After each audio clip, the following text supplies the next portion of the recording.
I'll also start it.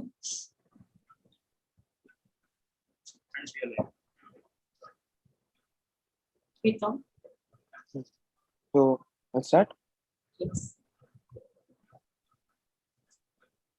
Good morning, Dr. Ikshita Borat, Head of the Department of Film Studies, St. Xavier's College, Kolkata, and Satyajit Ray, Professor in Charge, XFA, St. Xavier's College, Kolkata. All professors present here, classmates, students, and participants. On behalf of XFA, I, Ritam Mukherjee, the Student Secretary, welcome you all to today's event, Student Seminar, organized as a part of Shotoborshe Satyajit by the Department of Film Studies in collaboration with the Xaverian Film Academy. This year marks the centenary birth anniversary of Satyajit Ray, and we have all gathered here in spirit and in virtual mode to humbly pay our tribute to his genius through an academic scholarly engagement. Before we proceed further with the first day's events, I would like to request Professor Dr. Ikshita Borat, Head of the Department of Film Studies, St. Xavier's College, Kolkata, to inaugurate the ceremony with some words of encouragement. Good morning, everyone. Am I audible? Hitam, am I audible? Yes, ma'am. Yeah. Good morning, everyone. I heartily welcome all of you, everybody present here in this August gathering, to the inaugural day of Shotoborshe Satyajit, an event which is organized by the Department of Film Studies in collaboration with XFA, Xaverian Film Academy. This event is basically, this event is being organized to celebrate the anniversary of the eminent filmmaker Satyajit Ray. Now, Ray is a household name not only in Bengal but also across globe. I don't need to introduce him any further. His work, which flows boundlessly across cinema to art to literature, has gained immense critical international acclaim over the years. 2021 marks the centenary birth anniversary of Satyajit Ray, and through this event, we pay tribute to this exemplary filmmaker. This student seminar, as many of us know, is in its second consecutive year. Last year, we had a very good response of this particular seminar. However, something interesting about this year is that this year it's in the online mode. Last year, it was hosted offline in the college premise, and as I've already mentioned, it was a great success. Both UG and PG students across Kolkata participated in the process, in the seminar, in this holistically enriching experience. This year, despite the special circumstances, we professors and the department, XFA, we thought that we should organize the event. And therefore, we are making this attempt to take this event in the online mode, hoping that this year too, it will be a great success. I know it's trying times for all of us. However, I must say here that the students of our department have taken enormous effort in organizing this online seminar. I also wish to heartily welcome and thank our keynote speaker, Dr. Anindo Sengupta, for his precious time. With his work largely based on the maestro, I'm sure his speech will set the mood for the day and will enlighten us all on Ray's legacy. Lastly, I really convey my best wishes to all our students, to ourselves, the department and XFA, for coming forward, for coming together and making this event possible. Thank you, ma'am. I sincerely believe words will sow the seeds of academic nourishment in all of us. I would also like to request Professor Satyajit Ray, Assistant Professor and Deputy President of the Xaverian Film Academy, to also welcome the August gathering.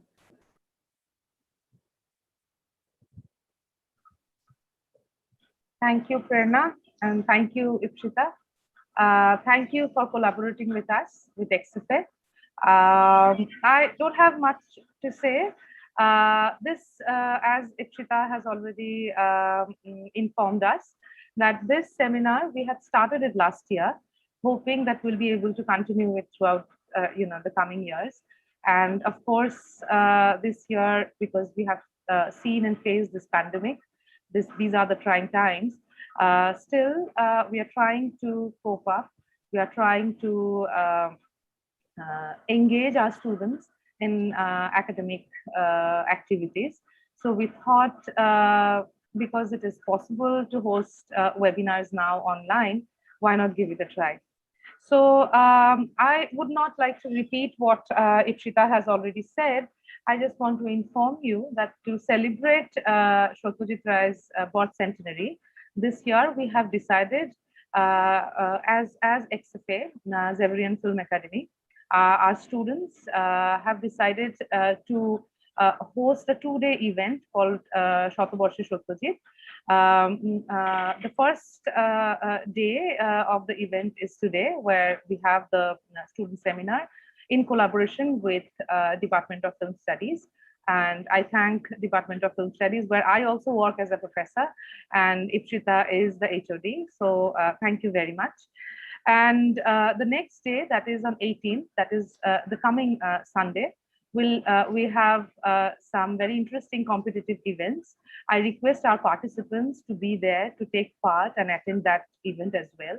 That will again be hosted on Zoom and will be streamed on YouTube. There will be an interesting panel discussion. And most interestingly, because there are many student participants, because today's event, the seminar is a student seminar, I request you to also go through the call for submissions and etc. There are some very interesting events. I want you to go through it. If you feel that you would like to participate there as well, you're most welcome. I'm looking forward to a successful event for the day. Congratulations to our students. Thank you, Ipshita, and let's go ahead with our program, scheduled program. Thank you. Thank you, ma'am, for your kind words. We also have among us Dr. Ananda Sengupta, Assistant Professor at the Department of Film Studies, Jadavpur University, and the current head of the department as the keynote speaker for today. His doctoral thesis on author analysis and on Satyajit Ray's cinema will pave the way for today's participants to discuss the life and works of the maestro. Sengupta sir has also authored a science fiction novel titled O Parthibo. I would request him to give the keynote speech for the day. A good Sunday morning. Thank you, everyone. And thanks to Xaverian Film Academy, St. Xavier's College, Department of Film Studies for inviting me for this little speech. I think I will keep it short, and because I'm also eager to listen to the students' presentation. And thank you, the faculty member, HOD faculty member, and the students of Department of Film Studies for this second student seminar. And I hope it will continue each year, since it actually was not interrupted by the pandemic, and therefore it will continue. Next year, hopefully, we'll have an offline on-site student seminar again. And I'm sure this seminar will be a success in that sense. And let me briefly kind of start saying that why student seminars are important. Student seminars are important in this kind of sorry, am I not being visible? No, sir, you're not visible. But my camera is on. I'm sorry.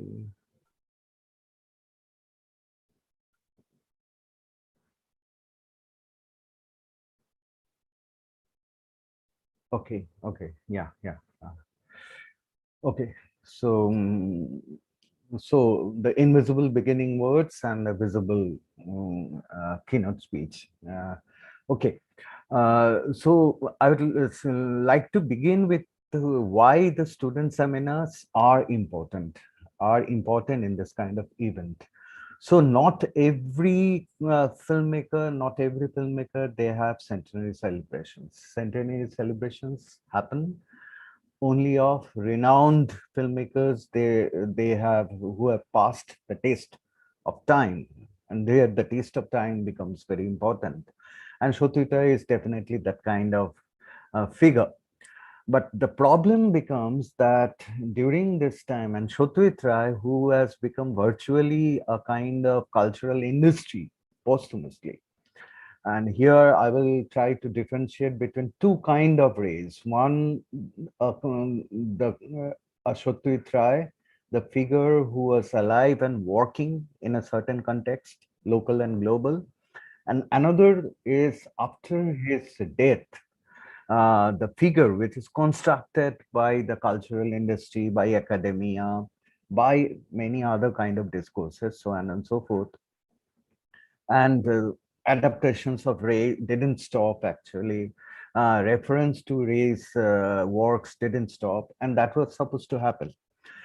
But the industrial cultural practices of often they fix kind of values and the cultural kind of the cultural icon making, the making of cultural icons are about that, are about fixed values, are about safe values, are about values which are stable.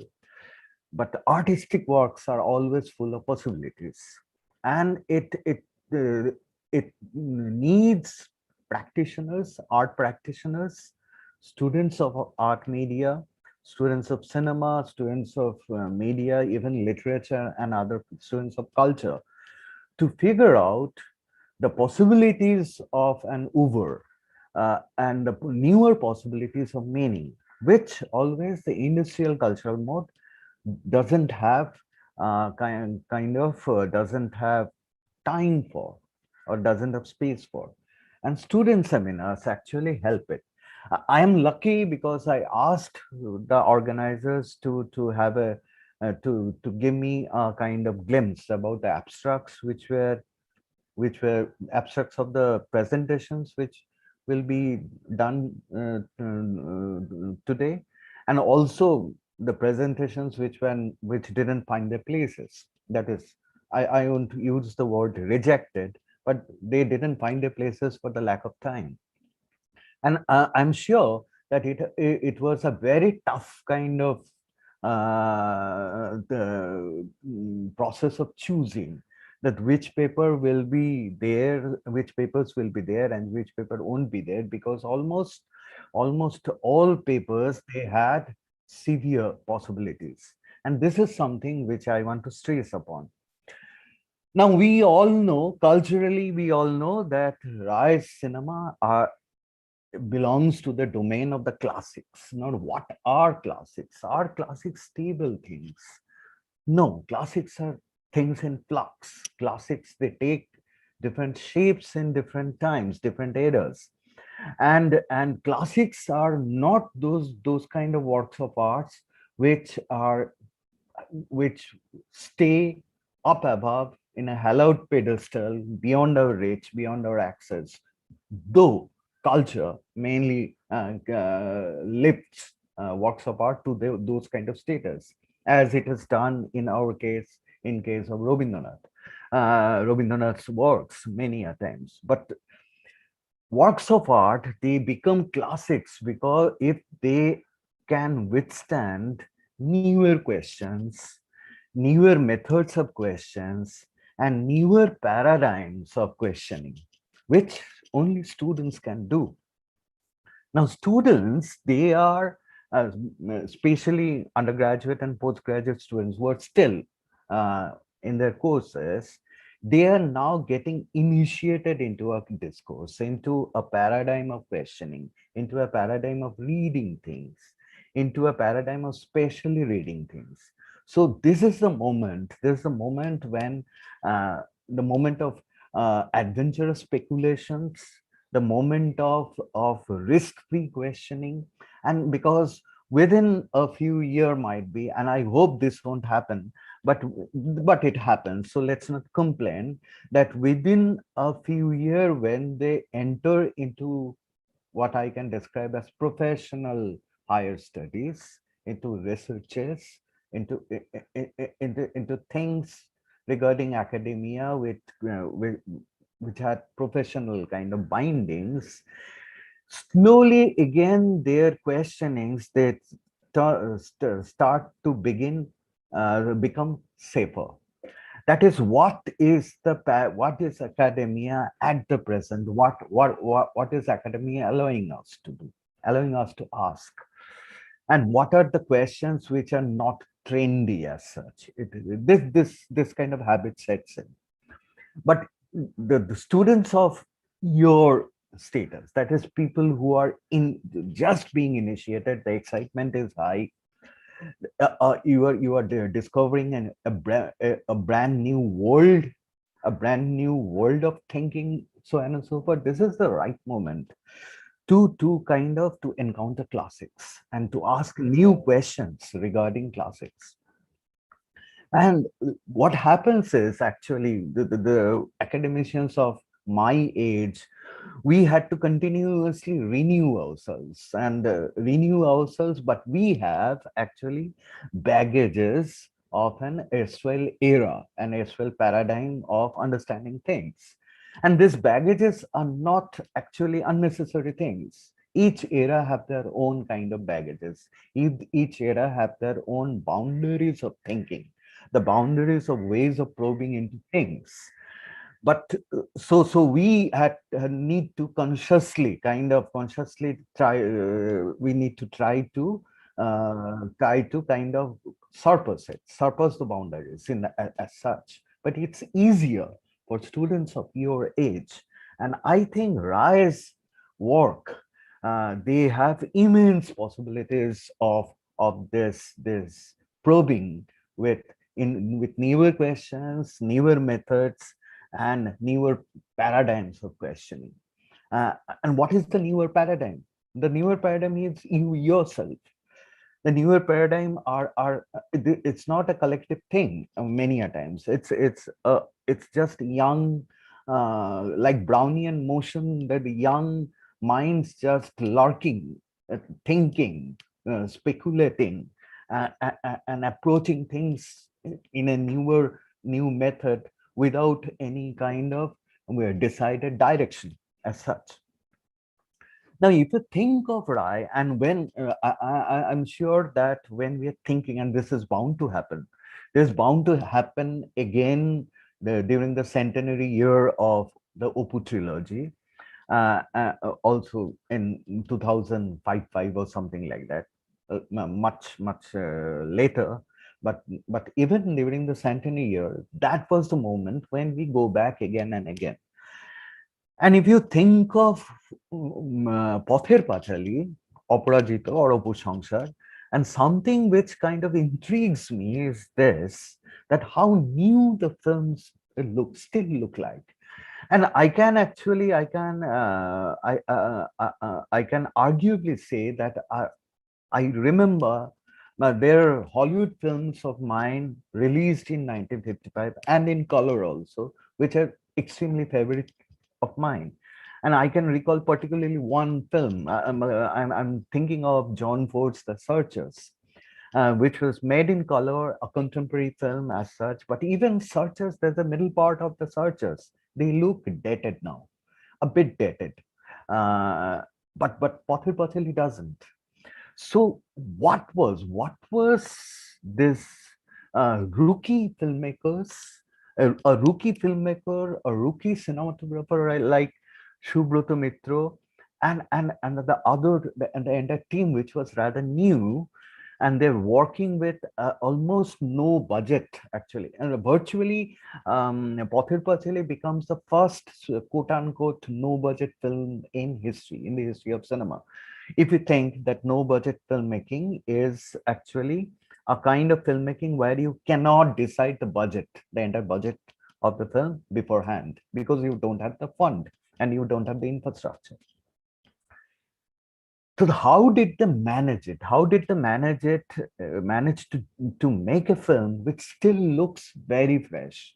And still, whereas the contemporary films made with better infrastructure, films made with more money as such, they are slowly looking dated. Now this is true to almost all of Ray films, with exceptions. There are exceptions. Now this idea of the newness is something which we need to understand, and it's not easy to understand.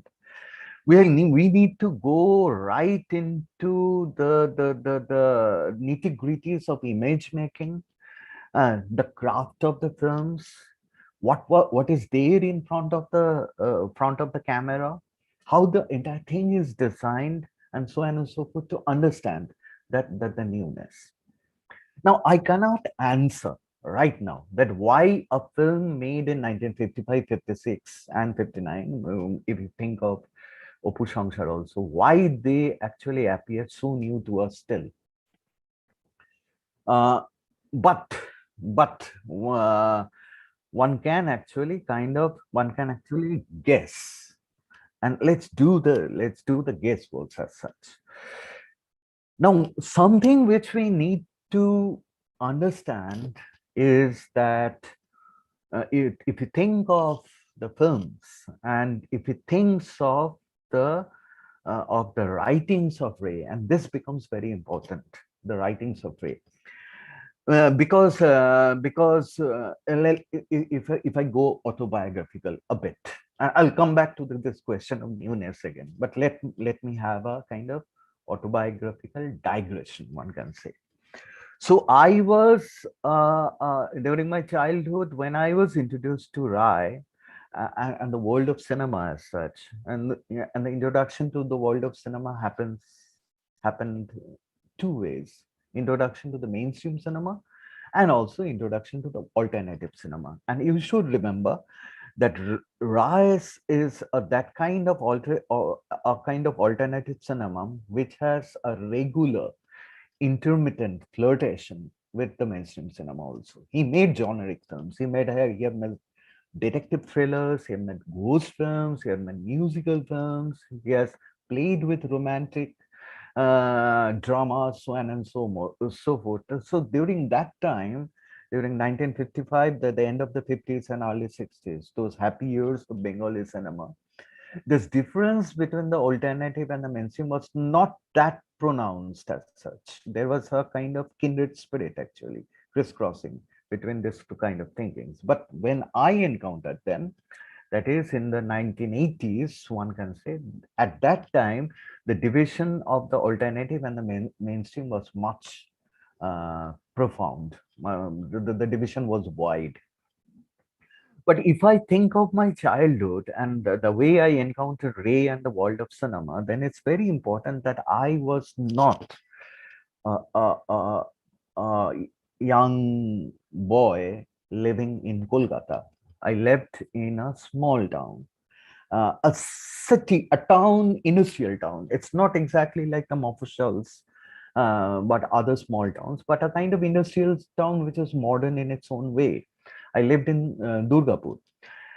But point is, and here comes the interesting thing, cinema was an elusive object to me, and also not an elusive object to me. I will explain why this can be duality.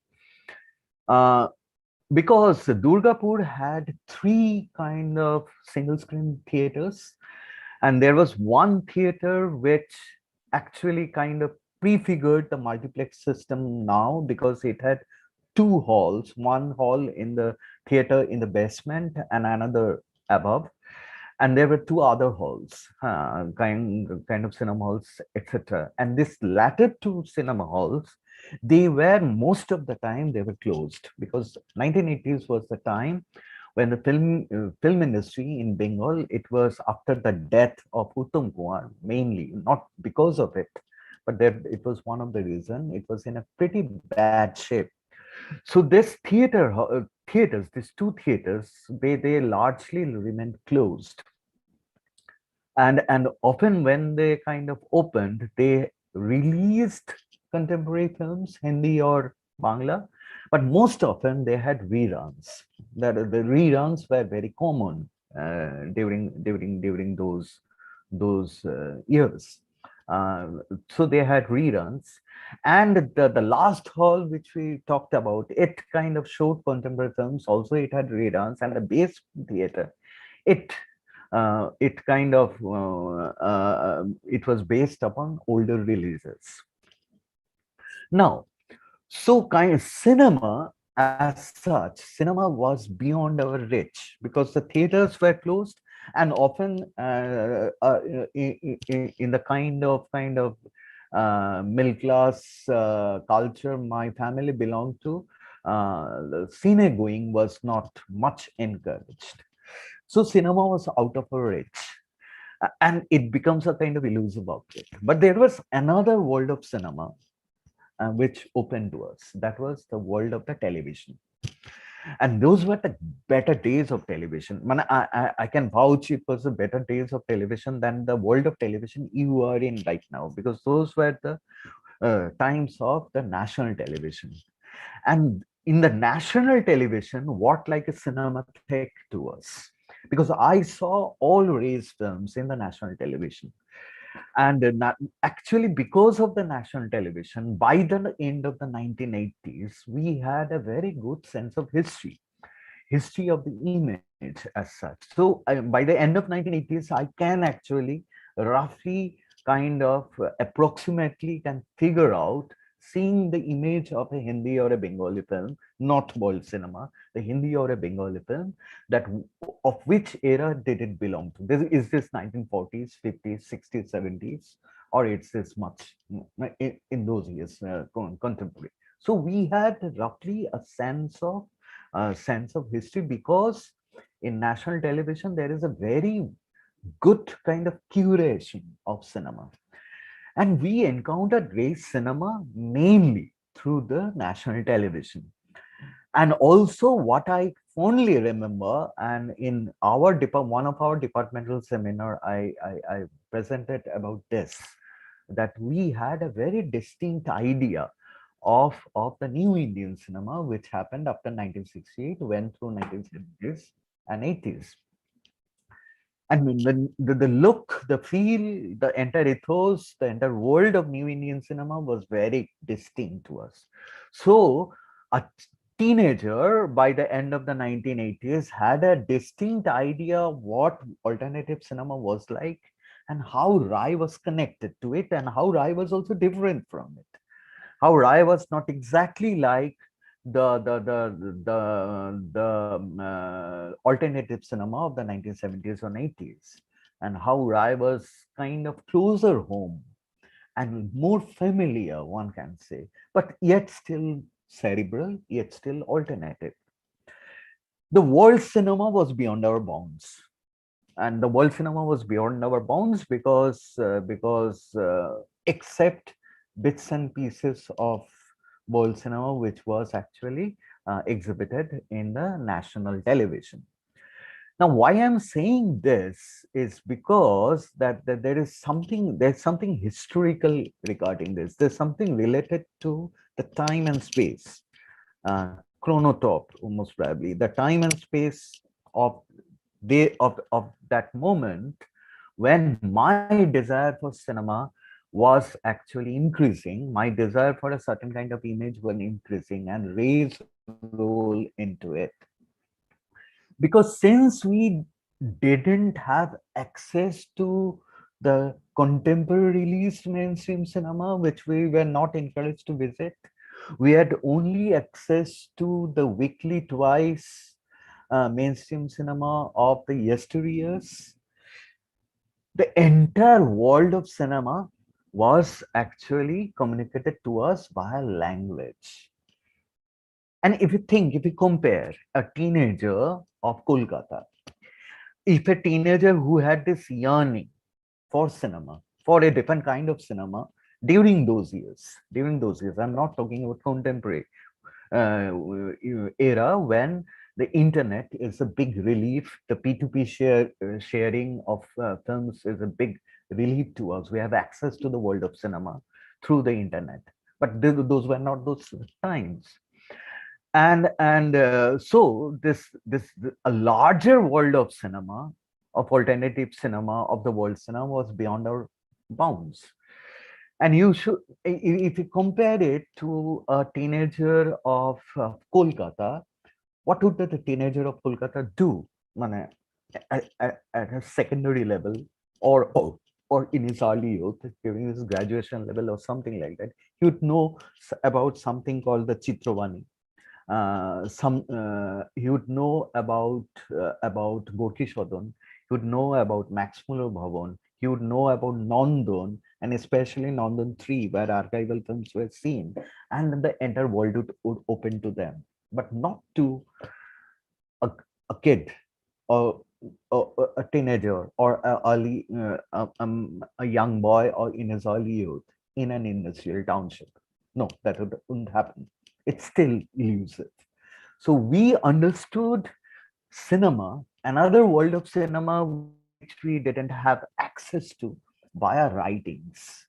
And Rai figured in one of them. Rai was one of those writers, and these two slim books, Bishoy Chalachitra and Our Films, Their Films. And also, I remember Ray's writings being published in periodical journals, in puja numbers, so on and so forth, about cinema. This created that desire that there is a world of cinema, and he wrote in lucid language, and he actually instilled this hunger for a new, if not the alternative, for a new.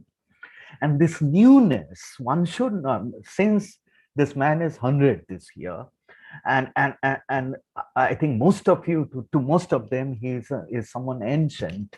You should understand this perpetual, forever young kind of newness in his paradigm of images, that he is desperately, in his writings, in his lucid writings, in his polemical writings, in his writings which are often patient, often impatient, he's trying to say that there is immense possibility of cinema out there without alienating the commoner, without alienating the common audience. So the common audience need not be kind of the younger and the common, and they need not be kind of threatened with esoteric cerebral kind of cinema, which they don't understand as such. But cinema is a thing which needs a bit patience, which needs a bit brain work, a little brain work, a new attitude, a new perspective towards it, and an exciting new image world would actually be possible. So only Ray's writings, because you understand that the two, a young kid in Durgapur who is living in Durgapur, even writings on cinema which he has just heard about in English was actually not accessible. Bengali books might be, if there was a clientele. The clientele was there, might be. There was a letter, I knew that there was film club, which only adult employed people they accessed, and I didn't actually know about it. I didn't have any idea.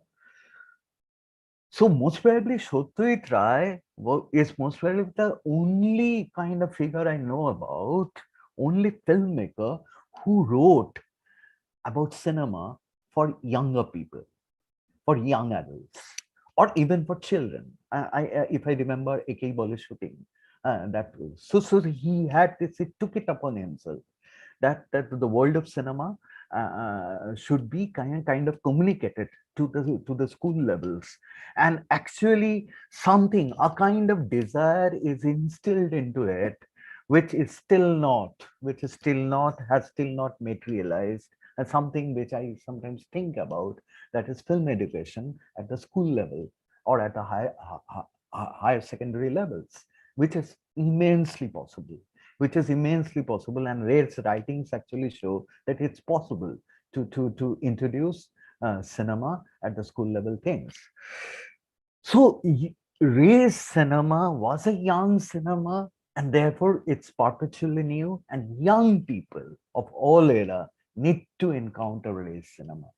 If those films look quaint, well, black and white, 4:3 ratio, then it's just a matter of few seconds to surpass those very flimsy superficial level barriers. Because Ray was one of the earliest, one of those important global filmmakers who actually underlined this point that the newness of cinema is not dependent on technology.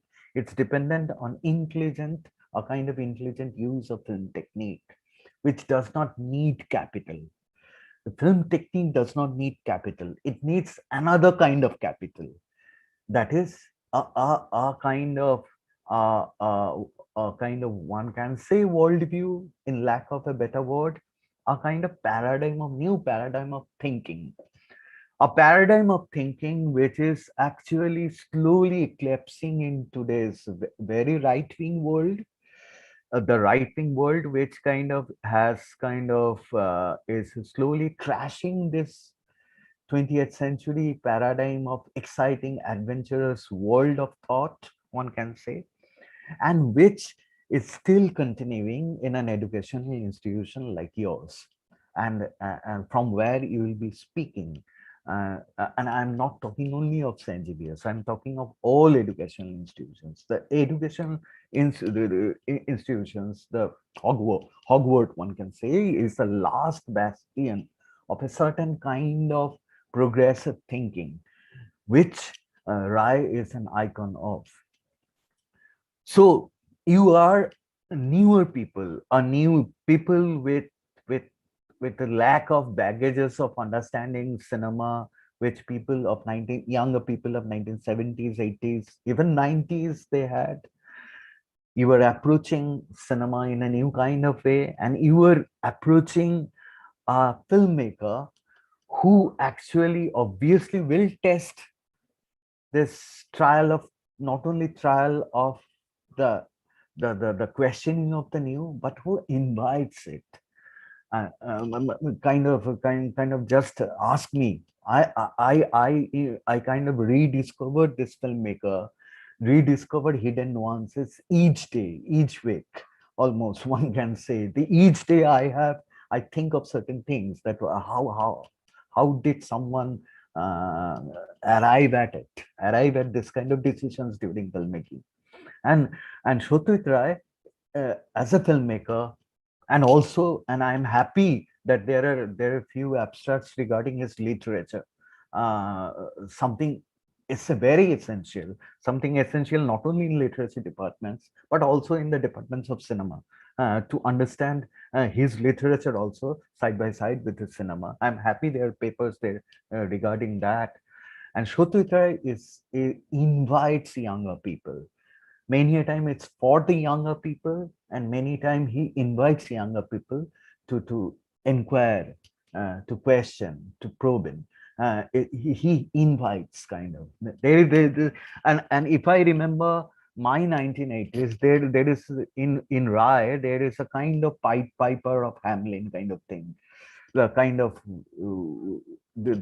playing his tune, and we are following him. I don't know where we are following him to, but most probably we are following him to an wonderful utopian world of art, adventurous thinking, and imagination. So with that, let me stop here. I think I've taken too much of time, and I think I can end it now. So over to you, and I am very excited, very eager to listen to what you people will present. I've read your kind of abstracts. I think they have immense kind of possibilities, and even if the possibilities are not met, but I think even it will be worthwhile. Listening to people in their 20s talking about a person who will be forever in his 20s. It doesn't, the way he looked like a giant patriarch, there was a child in him actually. So one can say. So I think it will be exciting session to look forward to. Thank you. Thank you again for giving me this opportunity to speak. Thank you. Thank you, sir, for your kind and immensely enriching words. We firmly hope that the participants and the students alike imbibe and channelize them in their academic works. We now will move on to the first panel of the day, titled Race, Cinema, Music and Performance. The panel, yes, ma'am. I'll interrupt you here. I would like to thank Professor Ananda Shenrupto. Thank you, sir, for such an enriching session. It definitely set the mood for the day, your keynote speech. Thank you, sir. Yeah. Also, at this moment, I would also like to thank two more people. I mean, without whom the entire session would not have been possible.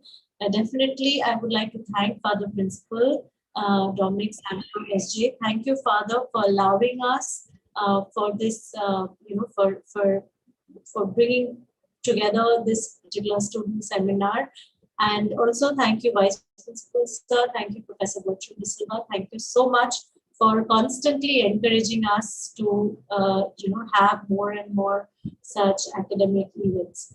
I would also now like to welcome Professor Hardik Biswas, and he's there. He's with us now. We'll be chairing the session. Sorry to interrupt you, Brenda. Yes, please carry on. Yes, so the first panel of the day is Race, Cinema, Music and Performance. The panel will be chaired by Dr. Hardik Broto Biswas. Hardik sir is trained in comparative literature and women's studies. He was a Sir Ratan Tata Trust Prize PhD Fellow at the School of Women's Studies, Jadavpur University. A sepsis fellow under the program History of Sexualities and Modernities in the Global South. He has also worked towards the reading of masculinity, family, and women in Bangla print pornography. Sir has published on sexualities, turn of the century 19th to 20th popular print cultures of Bengal, visual cultures, masculinity and pornography, and image-based caste politics in post-colonial India, among other themes and issues. The participants for this section are Abhishek Roy Bormon, Subhodra Kollan Rana, and Shushen Mitra. Sir? Yeah, I think he's not yet connected. We'll just give it 2 minutes. Yes, ma'am. He is joining. He just texted me. He's joining.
Before we start today's event and our panels, it is requested for all participants to note that apart from the speaker, everyone else is supposed to and requested to keep your cameras and mic off for lesser disturbances.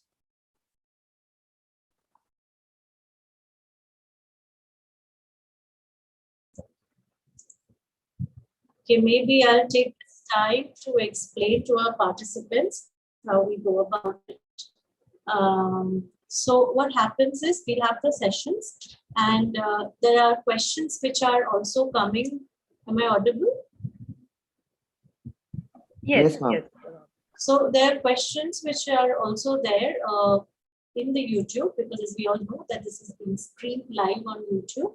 So we have students who are going to moderate the session, in the sense that they're going to pick up questions from the YouTube and then collectively put it forward to the participants. I hope that's clear. So that's how we kind of conduct the session. That is once the presentations are on.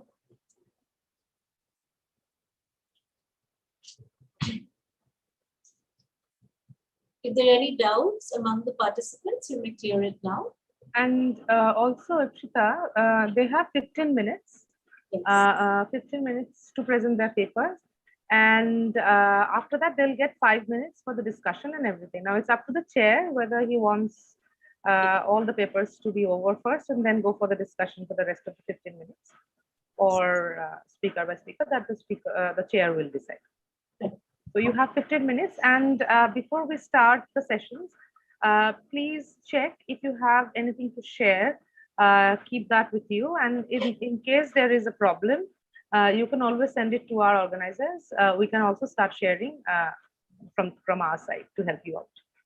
If you have any PowerPoint or film clip or anything to share. We'll just start in a minute. I think Hardik is Yes. joining. Yeah.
Sir, Hardik sir, are you here?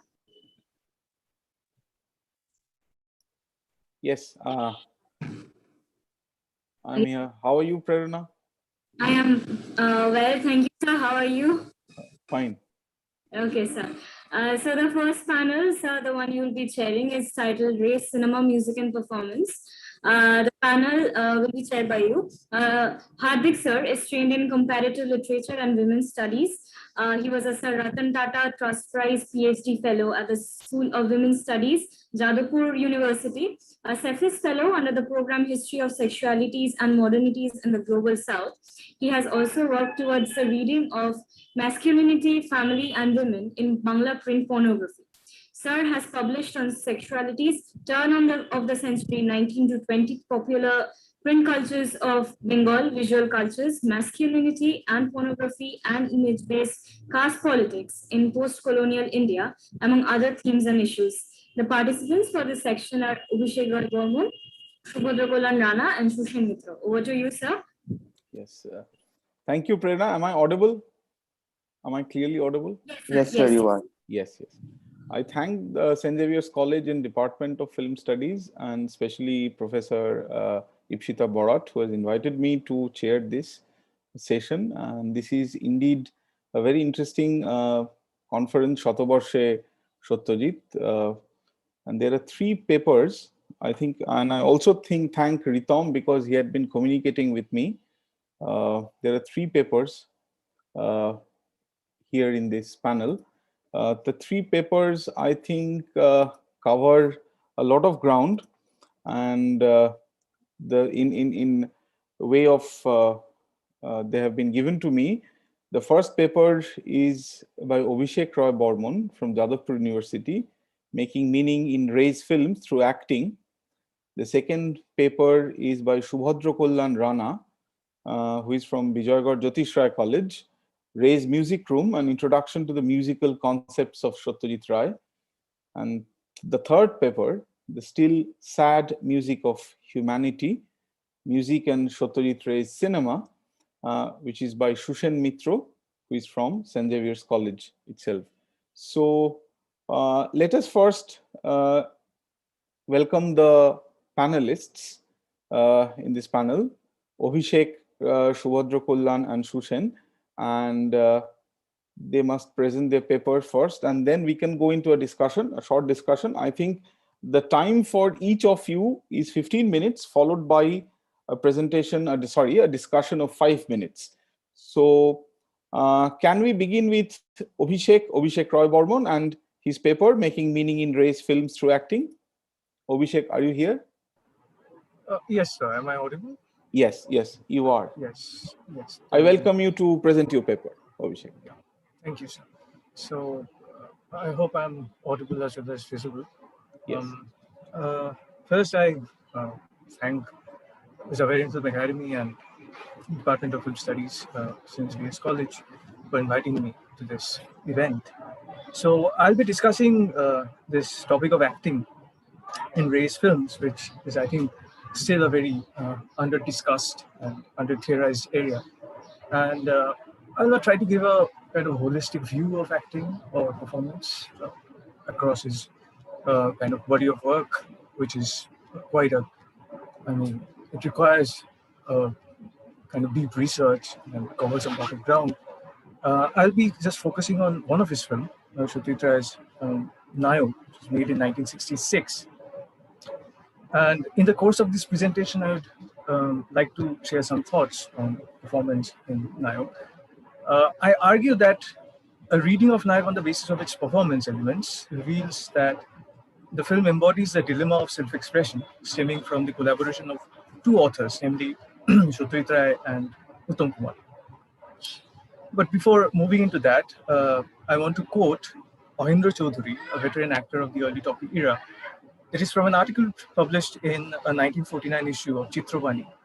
In this short article, Chaudhary was making a distinction between film and theatrical actings. While writing on the subject of theater acting, he says this: many times it is seen that through playing different types of characters, an actor, unbeknownst to him or herself, has broken through the exterior and gained access to the heart of the character. When he or she comes out as a wholesome composition of interiority and exteriority, it may happen that the actor would fail to recognize his or her own self. So let me share the screen so that you can see the quotation. I hope it's visible now. Yes, it is.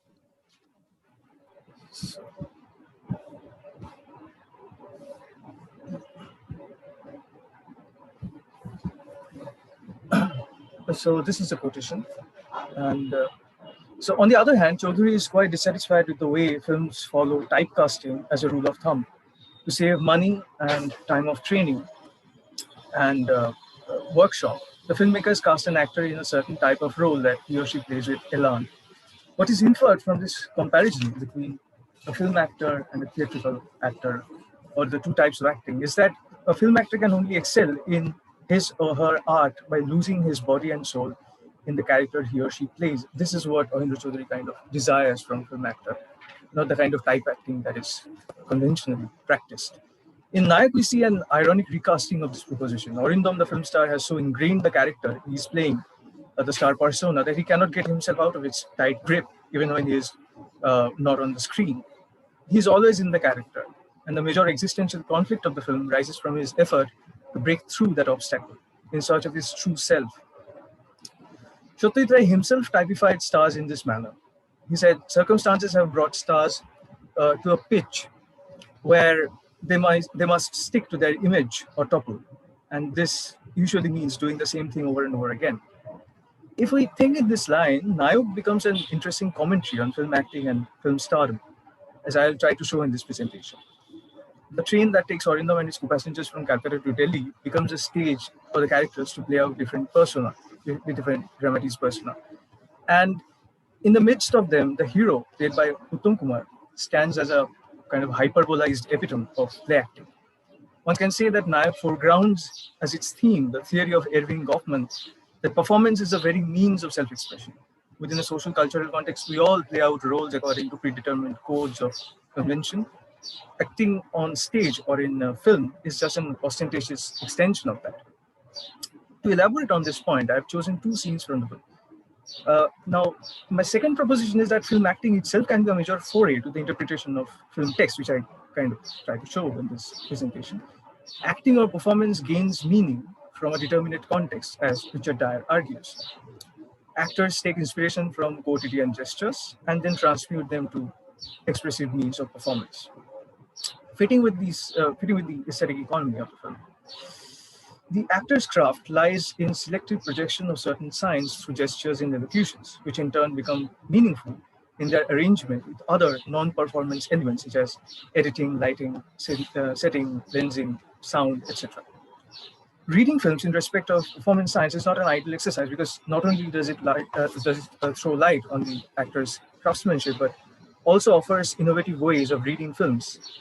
Paul MacDonald, in his essay, Why Study Film Acting, writes, analyzing film acting will only become a worthwhile and necessary exercise if the signification of the star can be seen to influence the meaning of the film in some way. So in this presentation, I shall try to trace out the nuanced use of performance science and their synchronization in a narrative context. As I was discussing earlier, there's a possibility of discovering a running argument subtending the film around themes of self-expression and performance. Throughout the film, almost all characters seem to be engaging in performance of one kind or another. Of course, it can be distinguished as performance because when they avert their gaze or isolate themselves from their interlocutors, changes occur in their facial expression, their body language, which contradict earlier expressions. The businessman Warren Bose performs a kind of congenial co-passenger to the Bengali film star, for whom he has nothing but moralist spite and condescension. Molly, the wife of the conniving salesman, has to play the role of a coy seductress to allure Warren into a business contract. The corpulent saint has to play indifferent to the worldly affairs of the next bed couple, and Aditi, the intellectual editor, has to appear sociable to her probing co-passengers with a stamp of smile on her face. The star, in the middle of all this kind of constellation, is a hyperbolic configuration of the pervasive practice of play acting. He makes money out of it by specializing in make-believe acts. His charisma exudes from the paraphernalia of star persona he enacts on screen. There is no gap, no distance between these two. So he has to seamlessly blend in the star persona whenever he is in public. Acting as such should not allow the audience to see the labor that is involved to craft a character. Their bodies work as a conduit for sensation, feeling, and emotion, as they traverse time and space. Familiar gestures propel the spectator to empathize with the actor and to measure the weight of his or her experience. This illusion of transparency seems to be a major emphasis in good acting in the Western realist discourse. Film acting in classical Hollywood cinema has been touted as the actor playing his or her own self. A sharp line was drawn between the theatrical and cinematic performance from the very beginning of the sound era, when the latter from the very beginning has been distinguished from the all exaggerated emotions, emphatic intonations, and any direct address which is identified with the former. So Henry Fonda kind of claims that he learned his lesson in film acting when Victor Fleming, a director, accused him of mugging, that is making faces. He said, "I didn't realize that I was giving a stage performance that I had been giving for months in New York." After that, apparently Fonda knew that in film acting, you do it just like in reality. Such accounts give rise to an assumption that film acting is nothing but playing oneself. A The Hollywood publicity press, with the formulation of star system, emphasized the similarity between the stars and the characters played in the film, without any reference to the training they went through. Nayok is heavily drawn from the existential dilemma and the crisis of identity that star system and its naturalizing tendency produce.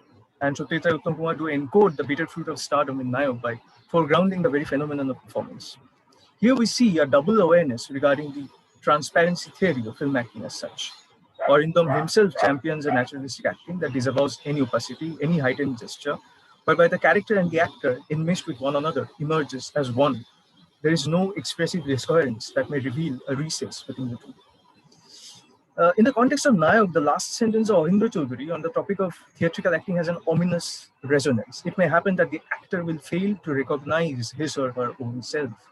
As we see in Nayok, Uttam Kumar as Arindam is playing a motley of disparate roles to different characters in the film. Under pressure of constant performance in front of his assistants, friends, and fans, the actor loses himself in the persona he creates, or to put it differently, the star, in a monstrous hunger, cannibalizes his or her own self. By the end of the film, this realization spirals to a vertiginous limit, and the actor, a perpetual puppet in the hands of director, editor, and audience, desperately tries to break through the existential maze. In the next few minutes, I'll try to read the last sequence, night sequence, in these lines. So I first begin with the encounter with Bulbul.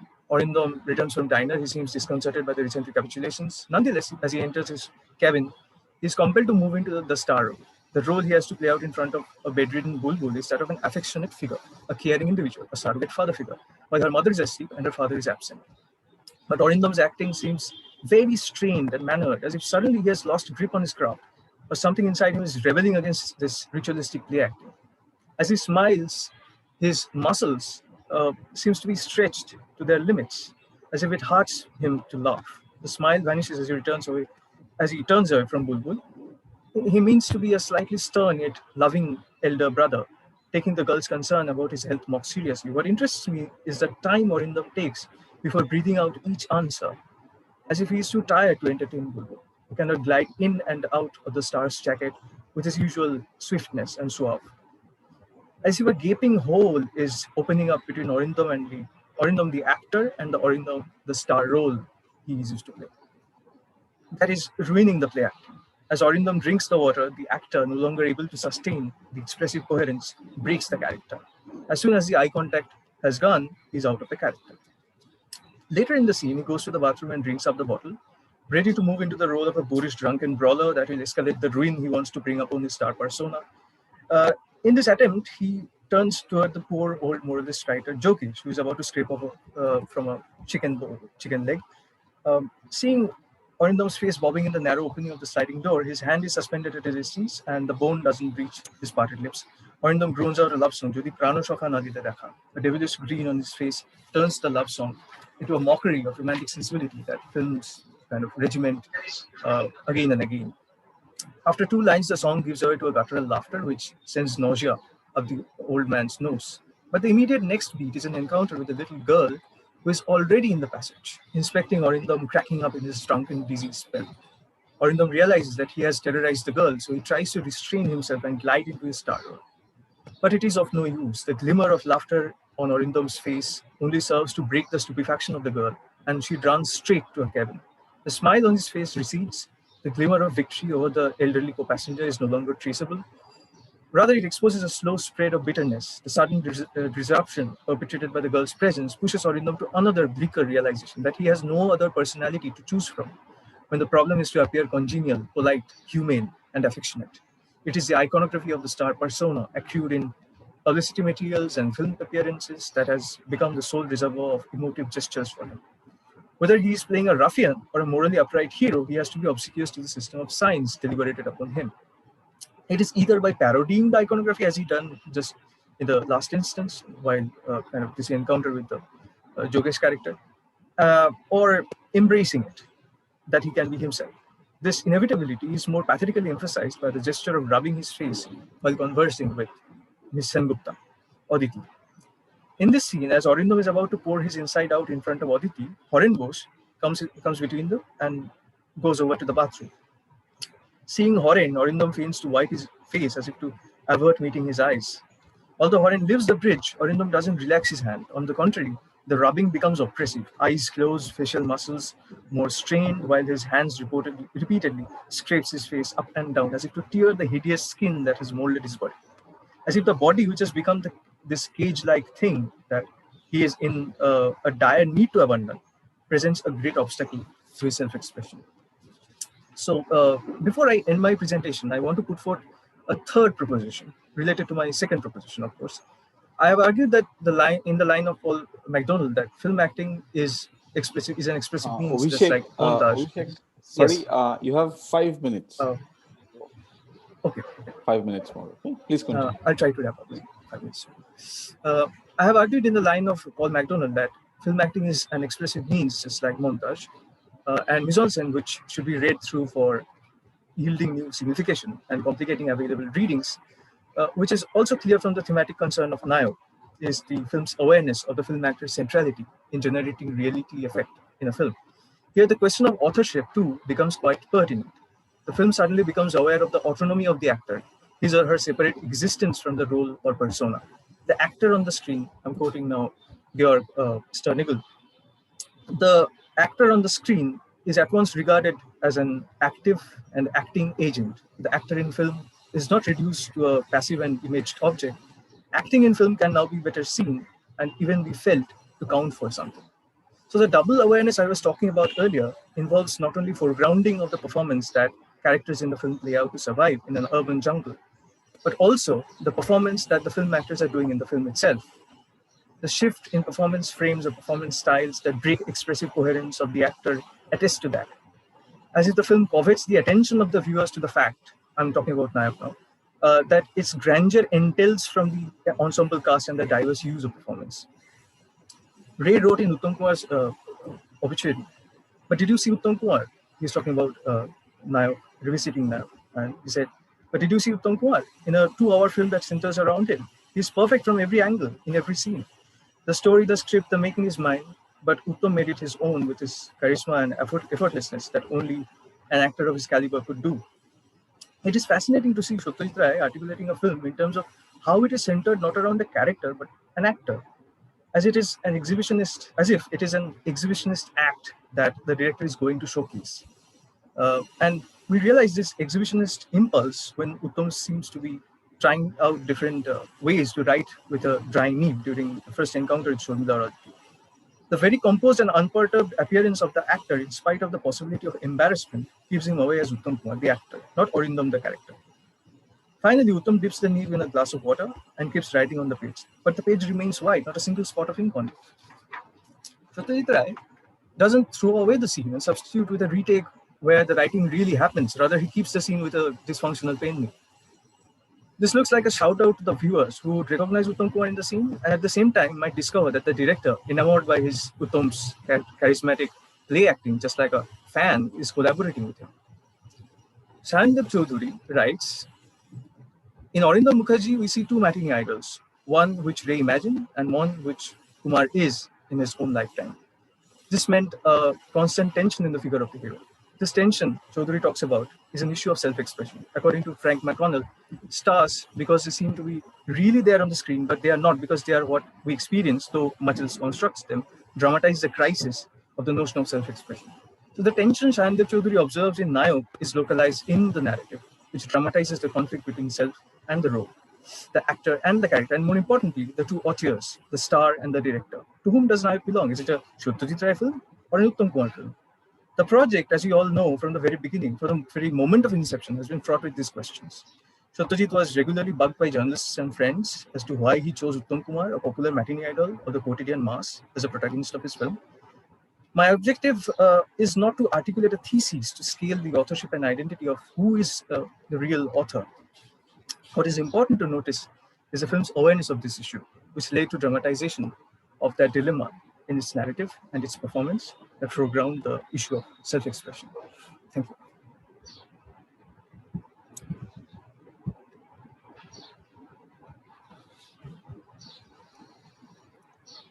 Yes, thank you, Abhishek. It was really a fantastic paper because you went in a very close reading in a very short time, which is almost difficult to narrate what you are proposing, but you did it fantastically. Before others pitch in, I see here Professor Borat is here, and also a few minutes later, I thought Onindoda was also here. Professor Borat, if you have any comments, questions, after which we can quickly throw open for a few more questions for Abhishek or comments. Yeah, not really. I think we can go on to the next person, and then maybe sum it up later and ask the questions. Okay. So any one of the participants, any other participants, do you have any questions for or comments for Abhishek? The moderators may come in. If there's any question in the YouTube, you can put forward. Yes, I'm not YouTube. I've asked them. I think Zufisha is also trying to pull in questions from the chat box. In the meantime, if Abhishek, you gave us a very nuanced understanding of a particular Ray's film, and through that specific example, you actually pushed us towards a very general thinking about how do we conceptualize acting, and in a way, in a more broader term, the questions of performance and what constitutes it. Also, sorry to interrupt here. Sorry, yes. All the co-participants, if you have any question, you may type it in the chat box and we'll take it up from there. The moderators will take it up from there. Yes. So I think this is not a question to you, but a certain observation, a very general and a quick observation, that what Ray's take on acting and the way you have analyzed it have actually taken us to the larger question of performance and representation. And do we actually achieve something? Can we actually go beyond performance to get to that sense of the real? Or is it that we are always within various structures of performances which kind of constructs us in various spheres of the social? Cinema, I think, is one of them. This is a very general observation. And I also think that this is also a learning point from your paper. I think Onindoda is also here. I can see him. I cannot see him, but I can see that he's online. Onindoda, do you have any questions? Because other questions are not really coming in.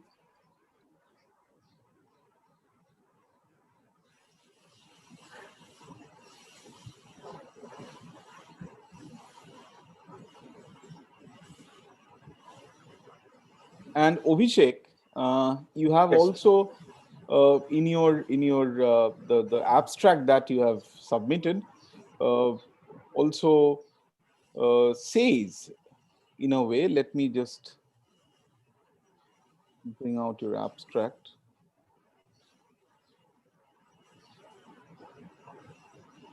Sorry.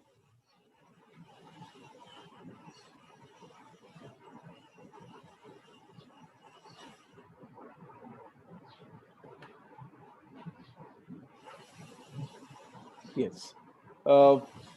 You have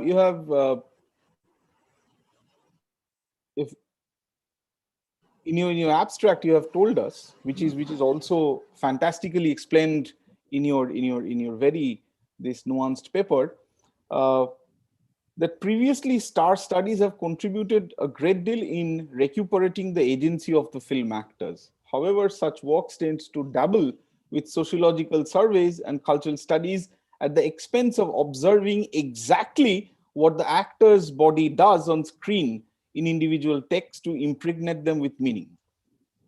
Can you just explain this a little bit? Yes, if you can. Yeah, that would be fine for all of you. I think the most important text that kind of began this entire star studies, Richard Dyer stars. But there, among other things, Richard had committed a great deal in the subject of performance. He kind of wrote a single chapter on stars and how they kind of form and how the performances kind of have a dialectical relation with montage, mise and other non-performance elements. And there he does a very nuanced reading of this film, The Little Fox by William Wyler, where this kind of scene which Andrevaza also talks about, and it's about this Regina character, which is Betty Davis, and his expression, and it's very ambiguous, the expression that is kind of hinted at by his eyes, the movement of his eyes, and his kind of composure. His composure is giving something else, which his eyes are kind of negative or saying something else. But the more interesting thing is that none of either the director or the actor, Betty Davis, William Wyler or Betty Davis, had any agreement over what the character is going to do at that scene, whether he's about to appear as an evil incarnate or, I mean, Wyler insisted that Betty Davis should be portrayed as a humanized kind of bad character, the way we see in these films, more psychologized, more nuanced. But Davis was insistent on that, the fact that it should be evil incarnate. But the thing we see is quite nuanced. I mean, we cannot kind of trace out what actually is going on, whether the character is being evil or there is something else in that kind of eye movement. So the performance, as you are saying about how performance kind of structure or kind of social relation, or us as spectator, us as social animal. And so it's important to say that the performance often go beyond the grasp of either the director and the actor. Often the system of science, the convention of kind of acting in a social and cultural context, kind of mold the actor, the end result in a way that it goes beyond the intended kind of meaning. So of course, but that side, I think that is also the point where the magic of the cinema lies, and that is also one of the points that attracts us as very general viewers of cinema. Yes. Thank you, Abhishek. But that thing, I think, yes, please continue. You have anything else to say on this? No, I was just saying that thing, I think, has been quite less considered or regarded in later exploration in this field, I think. Okay. Professor Borat, you have anything to comment or ask a question? Because I think other questions are not coming now. Zufisha, you there? Please unmute yourself. Zufisha? Ritom, are you there? Yes, ma'am. Yes. Are there any questions from YouTube which you would like to take it up? No, ma'am. There are no questions. There are no questions. Okay. Hardik, maybe we can then go on to the next person. Okay. If you say so. Thank you, Abhishek. Thank you, Abhishek, for your paper. So the next presenter is Subhodra Kollan Rana, who is from Bijayagarh Jyotish Rai College, and his paper is titled Ray's Music Room, a widely watched and discussed one of the most discussed of his movies, an introduction to the musical concepts of Satyajit Ray. So I welcome Subhodra Kollan to present his paper. Subhodra Kollan, are you there? Good morning. Am I audible? Yes, you are, and your time starts now. Thank you. Respected Chairperson, Dr. Hardik Pratabiswas, and all the esteemed professors, and all of my colleagues who are present here. I wish all of you a very good morning. My lecture is not centered around his film, The Music Room, or Jalsha Ghar. In my paper, I'll be trying to give all of you an overview of the musical concepts of Satyajit Ray. Now, we all know that this paper will mostly deal with the different influences from where different sources from which Ray draw influences, and here I'll be discussing Ray's influences in